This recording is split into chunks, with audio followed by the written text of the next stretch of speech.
أعوذ بالله من الشيطان الرجيم. بسم الله الرحمن الرحيم. وصلي اللهم وسلم على سيدنا محمد النبي الأمي وآله الطيبين الطاهرين. بتنكوين على بلو بأدان لكي سون النمولا كواسوكي نكنتيو محمد أني محمد لدمبا يا نيمالو أنين على تيري نيمالو مني ألونكو إكتا على نومالاتي إكتا تكيلا نومالاتي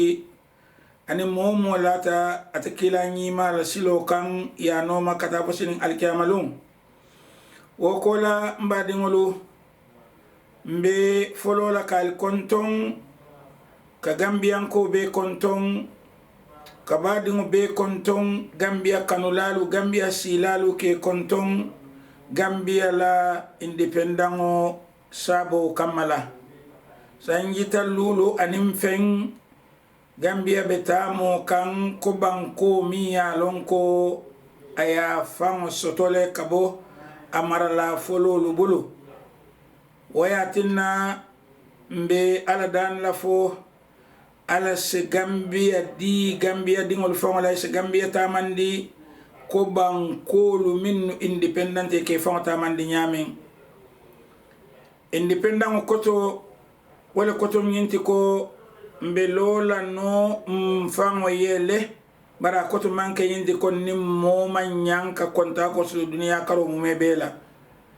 independent koto wala koto nyinti ko lafita ngaje kon na banko mfango samba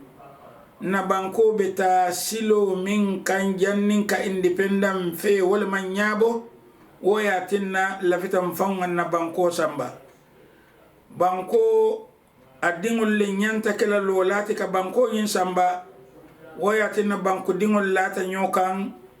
ye angalelu dani ko ye mfango dinna na banko samba angalelu na da song yen na banko dinna independent lafita minna wolum nyinti ko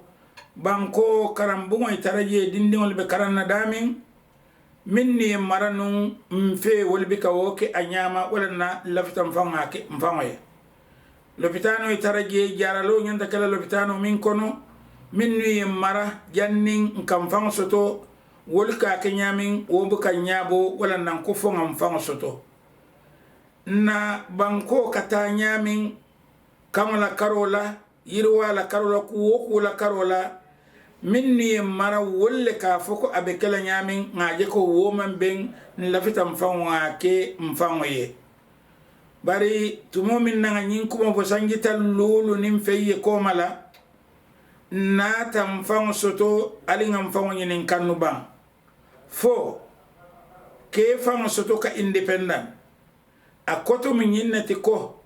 modan taye tarabanko kamiya lonko wolle mu banko su laluti ka banko niyo su ka banko la kodo su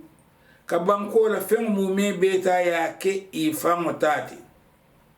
Gambia de yele manya saba nga wole kalamta ala balwo kono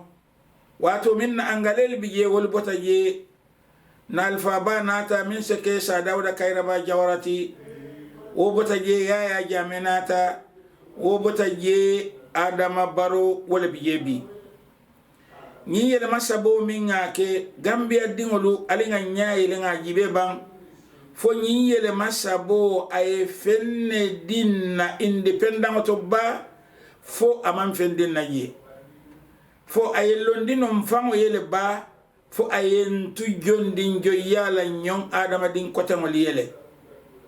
fo ay Gambia kamo chika nole ka Gambia ko chika ko banku kotangol ye famo chika nyamin wala fo amaki na sangita lulu anim feng janning tuwa bolbe bole jen katama silo min kanyin sangita lulu ni ngokola fon kam fansun silo dadano leba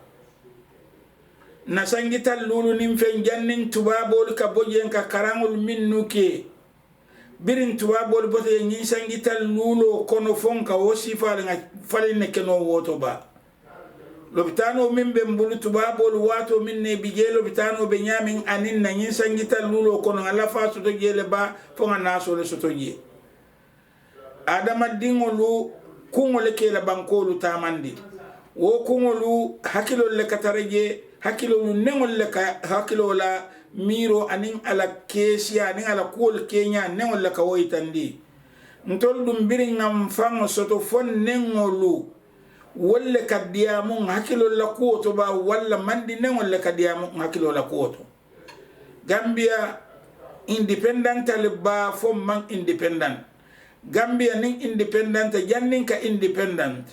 balu min be kerin wala soneyata beteyata nyinyata ba fo kabirin tumo min nanko independent Gambia nyalo nyanta kala min kan wolum Gambia dingolu Gambia nyalo nyanta kala min kan topotoro nyanta kala min kan wolum Gambia dingolo ila nafa ila daha Gambia la do ko nyanta kala walati Gambia dingolo wuluta Gambia la kono ya Gambia tarallo rinni janni tolbe wulula anni bitala le Gambia tuji woto Gambia dingol la do ko nyanta kala minati wolum kan yin Gambia tanka ala ado ala bunya ala yirwa woye ke bela do koti pour ko wotanka andon nyinte kela nyeku nyimatin na banko kan niya tara wati wo watin na sindi molu minnu nye sindi koy tolle ben na ko nyato banko nin akono kono femo beye ke wolutati do ko mu me be ka ke woliye wala ko wolum Gambia la koti Gambia la ko manke itoliye kuti bari tolla ko yewoke Gambia ye kuti woto Gambia dingolu na sangi tan lulo kola alingam fawo nyinin kanu bang fo Gambia asa kumo kikano kalono ko wandi bangu kote ngol belori nyame mba sangi tan lulo kola Gambia fo atekela no ko Rwanda be nyame mba katunia jembe Rwanda folante Singapore fola kadu Singapore womun na molu la talin kula Kenya leti bar Rwanda ning amume bele be continent killing okono ning amume bele be mush problem killing okono kelo bije ni nyofa bije ku kolem bije bar bi ifundite lota ko dunia banko be lori nyame moli e doya min kela numbi wo nyumbu nya wole killing wole kela woton tol fana ni lafta pour ngana independent ngana kontani akola nga banko ke betati nga be ke do kulati banko ye wosate na Gambia sala bandero kika ko banko ke la bandero kika nyami bar independent osangita lulu hanimbe bi min kono Gambia ta fansun silo da dala no sangita lulu hanimbe bi min kono Gambia ta fan sungiyo janjan la no Gambia dingol kan be tembo min to mol bije minni alon ko yiko mu yeku kolemati ila domor topoto rangiyo ila jati seniandi rangiyo amu yeku kolemati Gambia la independent nyanta kala Gambia dingol la da haleti andum ila la fi ku soto anyanda kala walati bari independent man nyankela nyinti Gambia dingol ye toro soto ye kori ile la fikulu ibige keno menni alon ko e Gambia maraka biring alum folo kana fambe bimin kono aketa nyaton kabal famati aketa de malaliti aketa minisalti aketa kuko de woli kili wo killing ye nafa soto Gambia famo jato la income la ala kodo la mimbabulu taxi la mi alon ka kabo molu bulu anin ega kodol minnu ta banta etol kiliwo kilin na faso to otole e minnu ta ko julo wo kata julo ti Gambia dingo mume be kunto bara nafa etol fango kungole asa atamandi etol le ake ifamoli ye dingo karandi karam bumbali to ye dingo li jara lo bitani balto ye fango li jara lo bitani balto ye la hayo mume beta ka ke Gambia fango jato susu ibele woke andon Gambia manyanka ke wonyama Gambia mu bulo lati min nyinyata Gambia dingo mu mebe woto bulo min nyinyata ene kana jimi wo bulo kaya king enyanto bulo sumbulale alim be ngake do kulati nyinkama Gambia la independent seke independent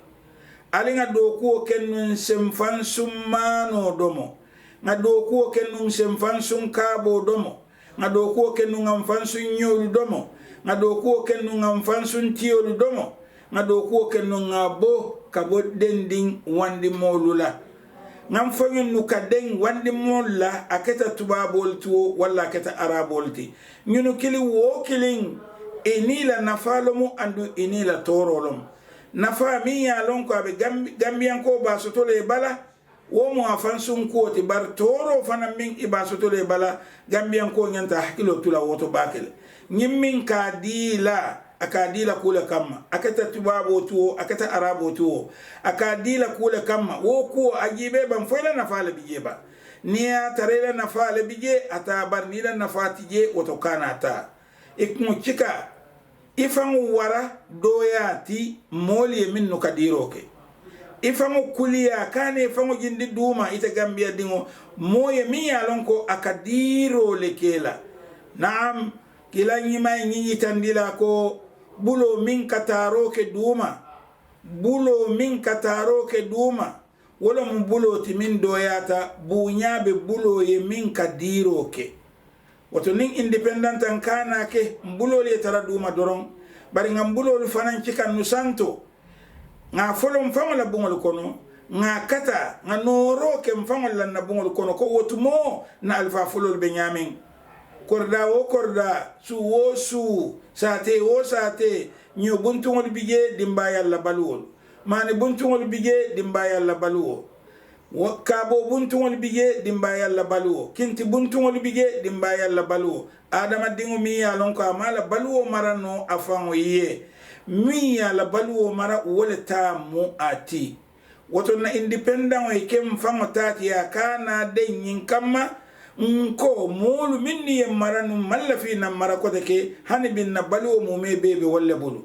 na mano rashe mo kabo itolle bulu na banko kan sula wo sula nka mume beta kabo itolle bulu ni atara ibe ikeji momi e kadani roke abulu inenete ku chikala no ke famo tembendi ko ine womo alinga Gambia ke mbe tati